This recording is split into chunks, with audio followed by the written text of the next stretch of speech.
The meaning of life is 55, not 42. It sounds cryptic, doesn't it? Well, it is cryptic. Those who are familiar with Mr. Adams' Hitchhiker's Guide to the Galaxy, which is a story which was initially broadcast on BBC 4 over a 4-part series, and then written into a book and released in 1979. Quite a popular book. And in the book, Arthur Dent, the main character, who's a survivor from the Holocaust on Earth, he's wandering the galaxies trying to find out the meaning of life. And the computer Deep Thought came up with the number 42. Well, in a consumer-driven society, which is Australia today and most of the world, disposable income is what allows people to consume. Interestingly, in the last 12 months, the salaries of chief executive officers have increased by about 15%, which is about twice or greater than twice the inflation rate. That makes the average salary of a chief executive officer in this country around $5 million a year. But the average salary of an Australian worker is 1/55th of that. What that means is, in plain English, that CEOs earn on average 55 times more than the average worker. So, the meaning of life in a capitalist or private investment society where disposable income is what determines what you can do and cannot do is obviously 55, not 42. So my apologies to Arthur Dent and Mr. Adams and all those people and the computer Deep Thought. Now obviously this raises interesting questions about the type of society we've become. At the beginning of the 20th century, if you exclude this nation's First Nations people, Aboriginal and Torres Strait Islanders, Australians, or Australia, was one of the most egalitarian communities on the planet. That didn't come about because it came about through the struggle. It came about through the extra parliamentary struggle, trade union struggle, formation of the Australian Labor Party and the parliamentary movement. And many legislative advances occurred which were the envy of the world. For example, in 1911 we established the Commonwealth Serum Laboratories to try to provide vaccinations for Australians. We established the Commonwealth Bank because private banks were failing and going bankrupt and investors were losing their money. So many things happened. Wages improved, the harvester decision, the Sunshine Harvester decision set a minimum wage. Now, by the 1960s, early 1970s, an average worker, that's one worker within a family unit, within a household, would actually buy a home in 7 years. That's a quarter-acre block, your standard 3-bedroom home. Today, a standard 3-bedroom home averages around $1 million. And mortgages can now become intergenerational. What that means is that when parents die, they pass on the mortgage to their children. So there's been extraordinary changes in our society, extraordinary changes, which allow some people to have 55 times more per year than somebody else. And obviously if you compare that with somebody on Social Security benefits, it would be over 100 times. So when you look at Australian society, it's stratified into 4 distinct classes. The 1% that own the means of production, distribution, exchange and communication, which are doing extremely well. And on every available indicator, they have done very well during the deregulation, privatisation, globalisation, corporatisation era. Now I know you're sick and tired of hearing those words, but I'll explain them. Because I think it's important that we understand what's happening around us. What's privatisation? Well, what happened during the 20th century, especially after the second half of the 20th century and World War II, when people expected a little bit more from their governments, we saw a number of initiatives like public housing, public health, essential services which are handed in public hands, public education. We saw a number of essential services expand rapidly, and they were publicly owned, publicly managed and publicly owned. Privatisation was this new philosophy in the 1980s and the 1990s, which began then, which said the private sector always does it better, the public sector always loses money, which was totally incorrect, and we need to privatise public assets in order to introduce competition and improve people's access to goods and services. Obviously, as we've seen with rapidly escalating prices, as the financial sector was privatised, essential services were privatised, sections of the healthcare system were privatised, and the list goes on and on. And what we saw is not increased competition, but reduced competition. Because the only real competition in a capitalist society is when you have a mixed economy, and that means that the public sector competes on an equal footing with the private sector. When there is no competition, you have what we have in Australia today. So privatisation spread to the ports, the airports, services, the public service, you name it. And we are now reaping the benefits of that. So privatisation was a disaster and continues to be a disaster. And we see in Victoria, the Victorian state government is hell-bent on privatising what's left of the public housing sector, while privatising large slabs of the healthcare sector. So that's what privatisation is, giving away assets which were built up with the blood, sweat and tears of Australians to the private sector for a minuscule price. Look at the Commonwealth Serum Laboratories when Mr Keating, who's held in high regard by many people, when he privatised the Commonwealth Serum Laboratory, the average share was around $2.75. Today it's over $300 per share.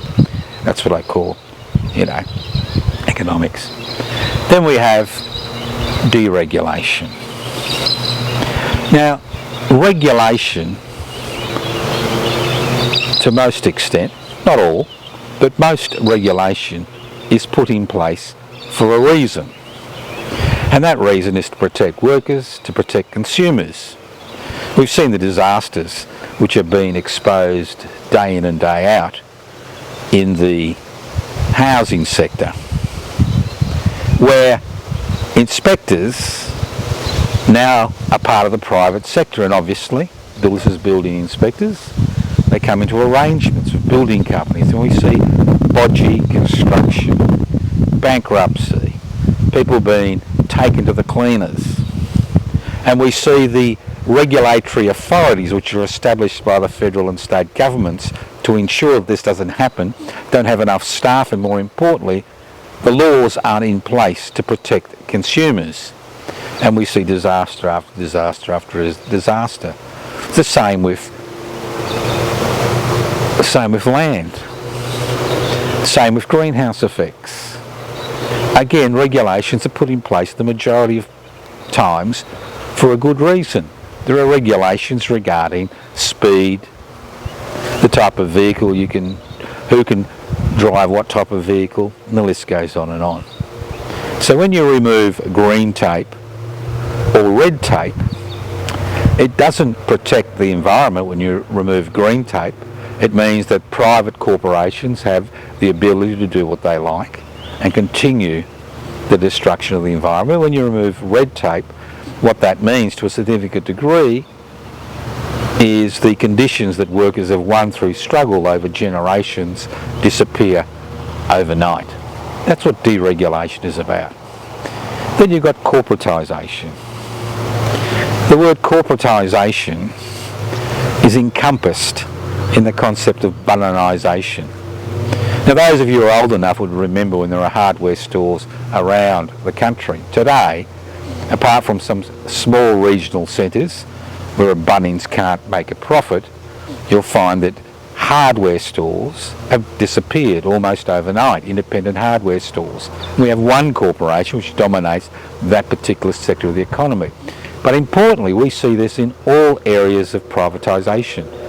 Corporatisation is the logical endpoint of an economic system where there are no competitive forces, where there is no competition between the public sector and the state sector, and more importantly, there is no regulation in place which prevents corporations becoming larger and larger. Although we like to look at the United States as an example of private enterprise, the fact is that in the United States, if a particular corporation owns more than 25% of that particular aspect of the economy, they will be forcefully made to divest themselves of the investment. In this country, we have sometimes 2-3 corporations dominating 90 to 95% of the economy. And corporatisation has a distinct impact on small business. Now, small business, we're told, employs over 5 million people, which is about 50% of the people employed in this country. And we're told it's the engine room constantly of the economy. Although over 40% of small businesses didn't make a profit last year, and 90% fail within 5 years of being established. And to a significant degree, they fail because there is no protection against corporations who use loss leader aspects and mass commercialisation to actually put small business constantly out of business. And more importantly, we see that these corporations are big enough to only pay voluntary taxation at the end of the day. So corporatisation is a disaster, and it has stemmed through the privatisation of the public sector. And then we have globalisation. You all know about globalisation. You call out about some company about something, or send an email to somebody, and somebody on the other side of the earth who gets 1/20th of the wage of an Australian worker who's been fired takes your call. Now, we all like to make fun of the people at the other end of the phone. The fact is, they're trying to make a buck the best way they can. But what's happened is, so globalisation has had major impact on this society. Sure, you can buy cheap clothes and cheap shoes and cheap consumer goods if you have the disposable income. But when wages don't keep pace with inflation and CEOs earn 55 times more than the average worker, you begin to see that there are major issues facing the people of this country. The dilemma is that we have all believed the propaganda that privatisation, globalisation, corporatisation and deregulate ultimately benefit us, the majority of the people. People on 1/3 of the population on social security benefits, and the 50 to 55% of the population, or 60% of the population, who are wage earners. The fact is, it's the exact opposite. Money flows upwards. It doesn't trickle down, it flows upward. We have a treacle, T-R-E-A-C-L-E, down economy, and those of you familiar with treacle will know that it moves very slowly and that it has a very strong anti-gravity components to its makeup. And that's what we have today, a trickle down economy. And we have allowed it to occur because through compulsory superannuation, many people think they're rich. The fact is, if you've got $250,000 in your superannuation, it means nothing. Because ultimately, superannuation is nothing more than the privatisation of old age. Instead of the state providing state-funded, state-owned aged care facilities and hostels and what happens is the private sector owns them. And when the private sector can't make a profit of it, what happens? Taxpayers' monies are used, that's right, taxpayers' money are used to make up the difference. As we saw with the wage increases of people in aged care facilities over the last 6 months or so. We see it in the childcare sector. Totally privatised. Community-based childcare sectors have now disappeared. Childcare has become corporatised, and these corporations have a superhighway to the federal treasury and the state treasury. And you're the sucker. You and me are the sucker. We pay for a substandard service.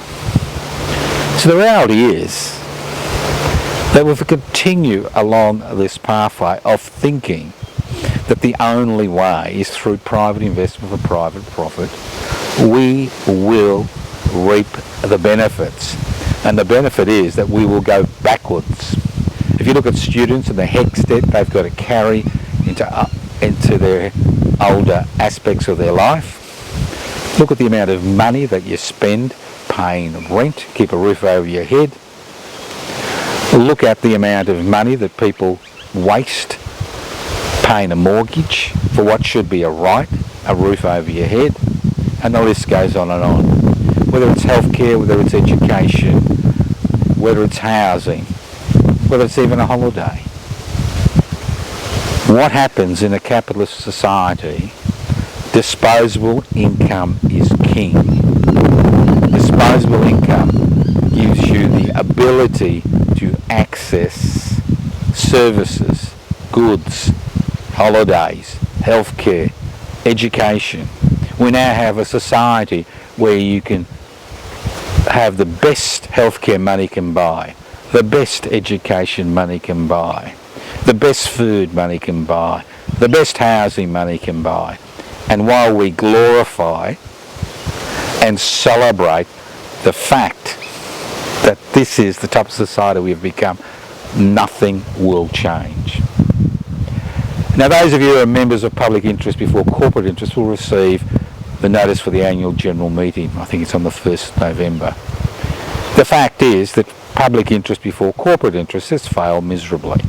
And we've failed miserably because of a lack of interest. Now, most people are more concerned about, their disputes with their neighbour, the fact that somebody wears funny clothes, the fact that somebody wears a different language, has a different colour, has a different religion.